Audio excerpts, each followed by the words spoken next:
পুরো সপ্তাহ অপেক্ষায় থাকি শুক্রবারের জন্য। শুক্রবার আসলে একটু রেস্ট করব, হাতে যে কাজগুলো আছে সেগুলো সারবো, কিন্তু সেগুলো আর হয় না। আসসালামু আলাইকুম, সবার কী অবস্থা? আশা করছি সবাই ভালো আছেন।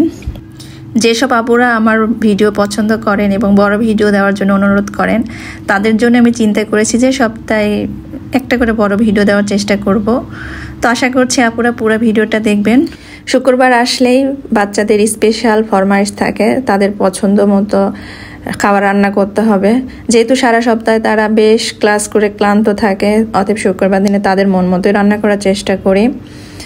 আর শুক্রবারের দিনে আমি একটু বেশি ঘুমাতে চাই, কিন্তু সেটা আর হয় না। শুক্রবার আসলে ঘুমটাও কেন জানি তাড়াতাড়ি ভেঙে যায়, আর অনেক কাজেরও প্ল্যান থাকে, সেগুলো কোনো কিছুই হয় না। এইসব রান্না বান্না করতেই দিন শেষ হয়ে যায়। তো ওরা হচ্ছে যে কোরমা খেতে চেয়েছিল, সে কোরমাটা উঠিয়ে দিলাম, আর চিন্তা করলাম যে তার সঙ্গে আরেকটু কিছু করি।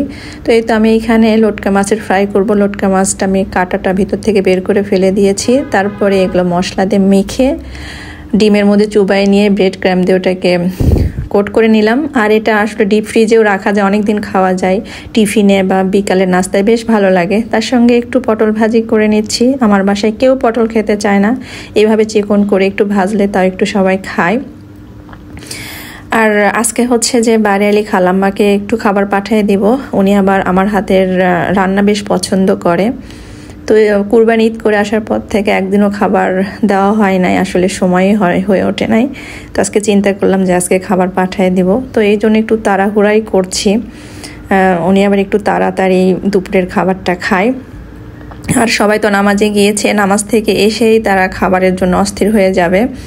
যদিও সকালবেলা তারা বেশ দেরি করে ঘুম থেকে উঠে নাস্তা খেতে খেতে প্রায় 11:30টায় বেজে যায়, কিন্তু নামাজ পড়ে আসলে তারা আর কোনোভাবেই দেরি করতে চায় না, তাদেরকে তাড়াতাড়ি খাবার দিতে হবে।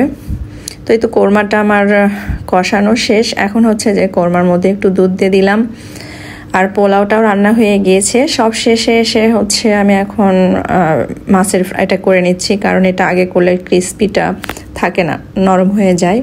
তো কোরমাটাও রান্না শেষ, আর মাছ ভাজিটাও একদম শেষ পর্যায়ে। আর এদিকে আমার হাজব্যান্ড নামাজ পড়ে চলে আসছে, সে দাঁড়িয়ে আছে, খালাম্মাকে খাবার দিতে যাবে।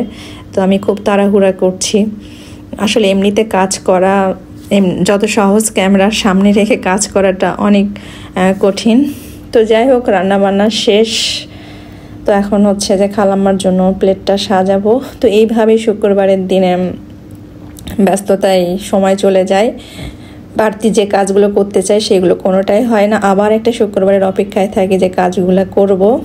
তো এই তো প্লেটটা সাজালাম, এখন এটা খালাম্মার জন্য পাঠিয়ে দিচ্ছি। তো সবাই ভালো থাকবেন, আমাদের জন্য দোয়া করবেন। আল্লাহ হাফেজ।